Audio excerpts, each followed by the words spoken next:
Hello everyone, welcome to the video. I'm Ms. Khan Gupta and we will be starting with a series on psychopathology in which we will be including all the mental health and behavioral disorders as per the DSM5 and ICD10 classification.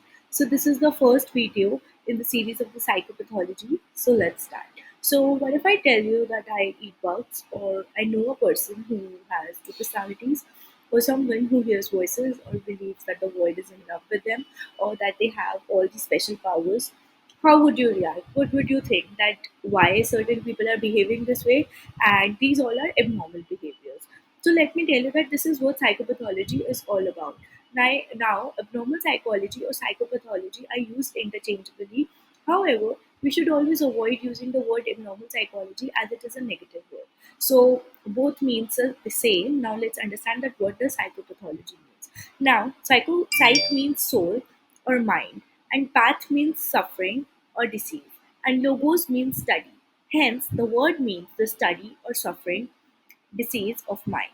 Now, psychopathology is a scientific study of mental disorder and abnormal behavior.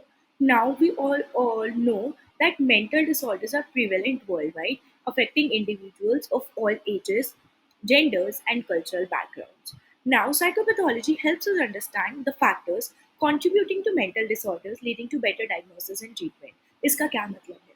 Psychopathology एक ऐसा subject हमको help करता है उन सारे factors को जानने में जिसकी वजह से कुछ मेंटल डिसऑर्डर्स होते हैं, डेवलप होते हैं एंड किस तरीके से हम कुछ बेटर डायग्नोसिस एंड ट्रीटमेंट कर सकते हैं। जैसे कि हमारे पास दो क्लासिफिकेटरी सिस्टम्स हैं, ICD-10 and DSM-5। Now psychopathology as a subject हमें हेल्प करता है कि जो एक स्टिग्मा है अराउंड मेंटल हेल्थ इश्यूज को हम उन सबको हटा सकें, क्योंकि साइकोपैथोलॉजी क्या है, एक साइंटिफिक स्टडी है।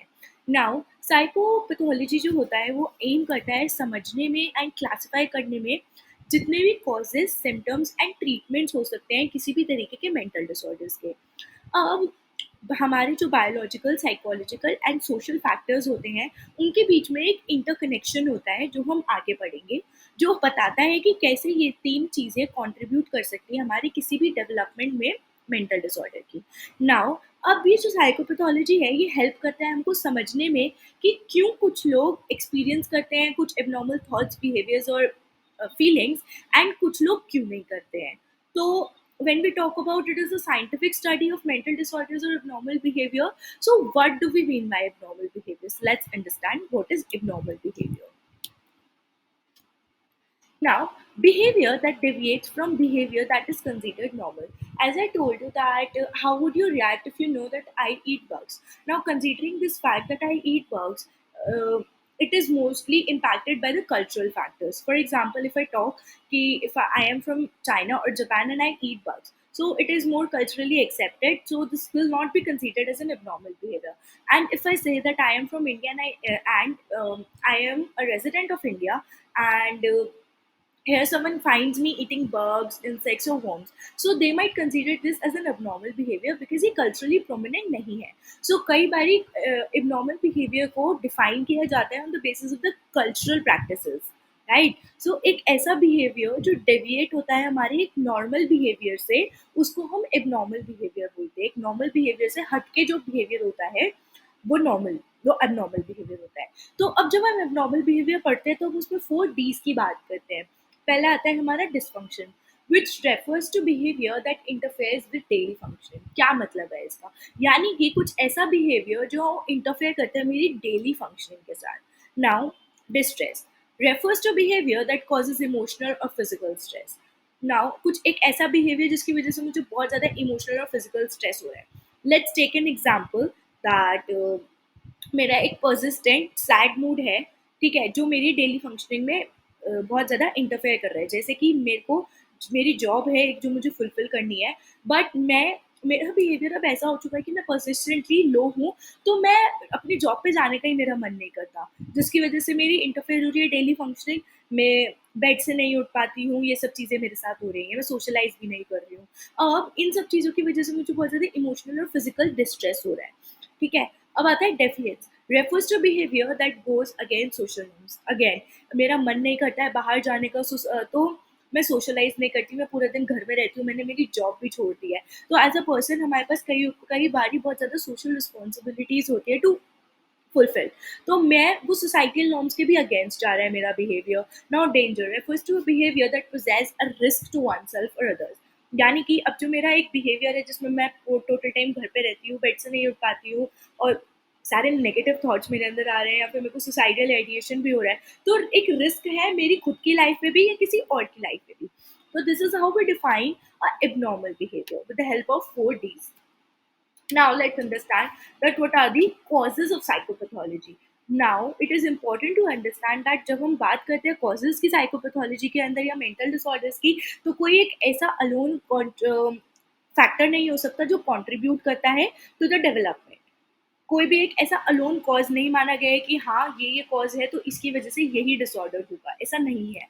बट थ्रू द रिसर्चेस कुछ ऐसे 3 से 4 फैक्टर्स निकल के आए हैं जो शायद एक रोल प्ले कर सकते हैं in the development of any mental disorders. First are the biological factors. Now genetic predisposition, imbalances in brain chemistry, and neurological abnormalities can contribute to mental disorders. What do we mean by genetic predispositions? For example, we say that diabetes runs in families. So what do we mean कि diabetes एक ऐसा disease हो चुका है जो हमारे jeans में है, जो फैमिलीज में है। फॉर एग्जाम्पल ग्रैंडफादर को था तो फादर, तो उनके सन को हुआ, तो अब फादर को है तो उनके सन को भी हो गया, यानी कि रन करता है ये फैमिली में।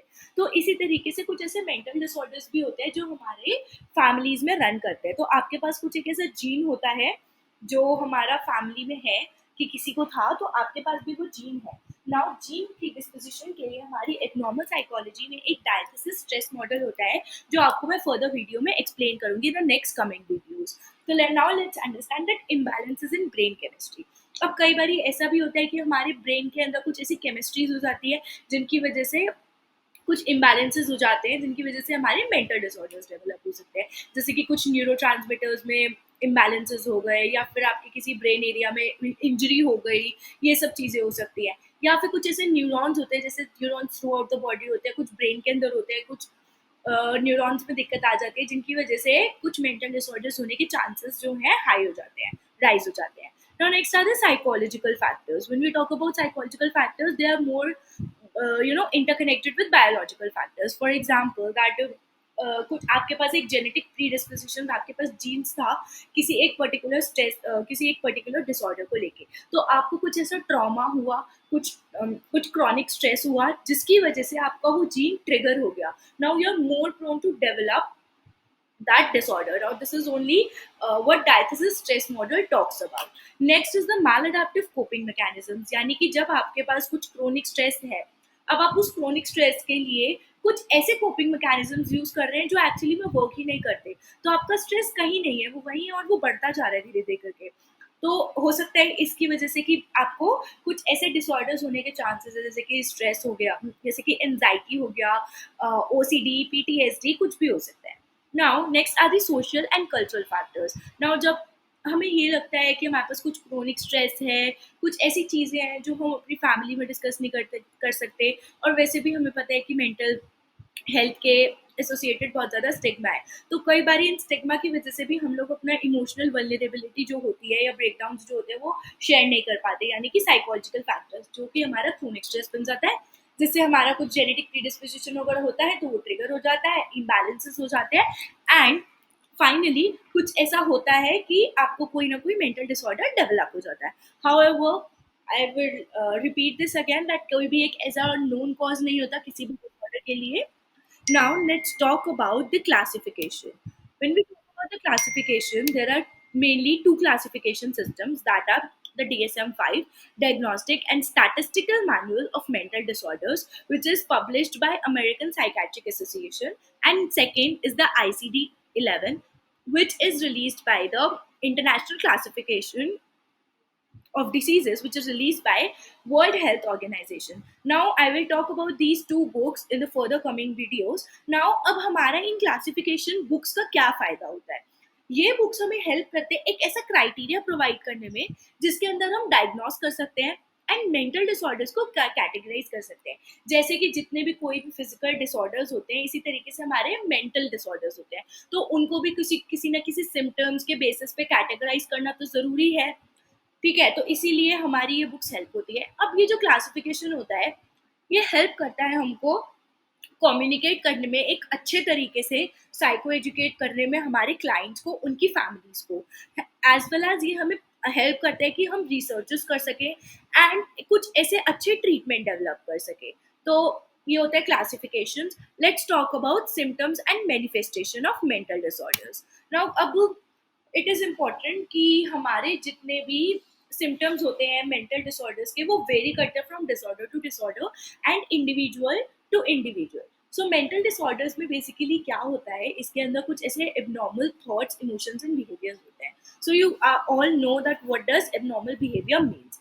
तो कुछ ऐसे मेंटल डिसऑर्डर्स जो कि इन क्लासिफिकेटरी बुक्स में है, वो होते हैं जैसे anxiety disorders, depressive disorders, bipolar disorder, schizophrenia and personality disorders. Further हम लोग सारे स्पेक्ट्रम्स को पढ़ेंगे इन डिसऑर्डर्स के in the coming videos. Now let's talk about what are the treatment approaches in the psychopathology. So one and the foremost is the psychotherapy, which is usually given by the psychologist only. Now there are various forms of talk therapy such as cognitive behavioral therapy, जो basically हमारा जितने भी negative thoughts, beliefs होते हैं, automatic हो जाते हैं, जो उन पे काम करता है एंड लेके जाता है एक पर्सन को towards a positive approach. Second is psychodynamic therapy, mindfulness based therapies and some art therapy. तो इन सब थेरेपीज का गोल बेसिकली होता है to let that person overcome from their negativity, from the negative thoughts and beliefs and what and wherever they are stuck. Now next is the medication. Now कई बारी जब हमारी साइकोथेरेपीज काम नहीं कर रही होती है, उस टाइम पे हमें मेडिकेशंस का इंटरफेरेंस भी जरूरी होता है। तो साइकोलॉजिस्ट कभी भी मेडिकेशंस प्रोवाइड नहीं करते हैं, it is only the psychiatrist who provides the medications. कुछ तरीके की साइकोट्रोपिक मेडिकेशंस होती है, जैसे कि anti depressants, anti anxiety drugs, mood stabilizers, antipsychotics are prescribed symptoms को elevate करने के लिए। So now, if you are a clinical psychology student, you must be aware of the medications that are prescribed. And now there are some other alternative therapies, जैसे कि कुछ complementary और कुछ ऐसी अप्रोचेज हैं, जैसे कि आर्ट थेरेपी है, जो कि हमारे को बेसिकली बहुत एक्सप्रेस करने के हेल्प करती है इमोशंस में। मेडिटेशन है जो हमारे को वो हेल्प करती है हमारे माइंड और बॉडी को कनेक्ट करने में। एंड एक्यूपंचर बेनिफिशियल हो सकता है कुछ ऐसे ट्रीटमेंट्स में जो सिम्टम्स को एलिवेट करने में हेल्प करेगा। नाउ लेट्स सम अंडरस्टैंड कुछ some basic terms in psychopathology, so that it would be easy for you guys to understand the disorders very well and you would not have to google every time the terms. The first word is the etiology. Etiology refers to the cause or causes of a mental disorder. तो जब हम कोई भी disorder, mental disorder को पढ़ते हैं, तो हम एटियोलॉजी देखते हैं, यानी क्या क्या कॉजेज हैं किसी एक मेंटल डिसऑर्डर के। जब second word is comorbidity. Comorbidity refers to the presence of two or more mental disorders occurring simultaneously in an individual. तो यानी कि दो या उससे ज़्यादा डिसऑर्डर्स एक इंडिविजुअल के अंदर प्रेजेंट है, जैसे कि डिप्रेशन के साथ साथ एंजाइटी है, ओसीडी के साथ साथ एंजाइटी, डिप्रेशन, दोनों चीज़ें हैं, ऐसा करके। Now next is the prevalence. Prevalence refers to the proportion of individuals in a population who have a specific mental disorder within a given time period. यानी कि एक ऐसे गिवन टाइम पीरियड में कितना प्रोपोर्शन ऑफ इंडिविजुअल्स है, कितना ratio है जिन्हें कुछ ऐसा स्पेसिफिक मेंटल डिसऑर्डर है। Now incidence refers to the rate at which new cases of a specific mental disorder develop within a population over a given time period. यानी कि एक टाइम पीरियड हमें दिया गया था, उसके अंदर प्रीवेलेंस हमने देखी कि कितने केसेस उस टाइम पीरियड में थे। अब हमने उसमें ये देखा कि उस टाइम पीरियड के बाद उसमें कितने केसेस नए एड ऑन हुए हैं। Now next word is relapse. Relapse refers to the recurrence or return of symptoms after a period of improvement or recovery. यानी कि आप रिकवर कर गए थे, सारे सिम्टम्स थे उस डिसऑर्डर से, but after a period of improvement या फिर रिकवरी वो दोबारा से सिम्टम्स आ जाते हैं। Next is the रेमिशन. Remission signifies a period during which the symptoms of a mental disorder are reduced or no longer present. यानी कि रिमिशन वो पीरियड हो जाता है जब हमारे सिम्टम्स बिल्कुल भी नहीं होते हैं, रिड्यूस हो जाते हैं। अब आता है prognosis. Prognosis refers to the predicted course and outcome of a mental disorder. यानी कि जब हम कोई भी एक मेंटल डिसऑर्डर को डायग्नोस करते हैं तो हम एक प्रोग्नोसिस देखते हैं कि यानी कि अब जो प्रोग्नोसिस होता है वो डिपेंड करता है बहुत अलग अलग फैक्टर्स पे कि किस तरीके से एक इंडिविजुअल रिस्पॉन्ड कर रहा है ट्रीटमेंट को। एंड बेसिकली हमारा प्रोग्नोसिस होता है कि हमारा फ्यूचर आउटकम क्या होगा, क्या क्या पेशेंट रिकवर करेगा, क्या पेशेंट रिकवर नहीं करेगा, कैसा प्रोग्नोसिस है, गुड रिकवरी है, बैड रिकवरी है, क्या है, poor recovery है। Next is the epidemiology. Now epidemiology is the study of patterns, causes and effects of health related conditions or events within populations. Basically इसके अंदर हमारा prognosis, prevalence, etiology सब चीजें आ जाती हैं। ये एक अम्ब्रेला टर्म है जिसके अंदर ये सारे वर्ड्स आते हैं। Next is the differential diagnosis. जैसा कि अभी हमने पीछे पढ़ा था कि हमने पढ़ा था कोमॉर्बिडिटी, यानी कि जब हमारे दो या उससे ज्यादा मेंटल डिसऑर्डर्स एक साथ हो रहे होते हैं।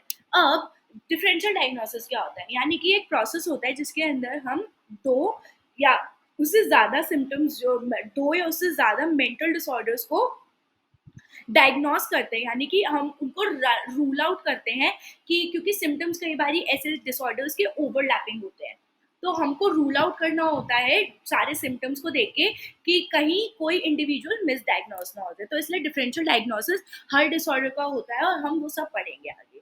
Now these are the basic terms which you have to keep in mind while studying psychopathology to understand the mental disorders better.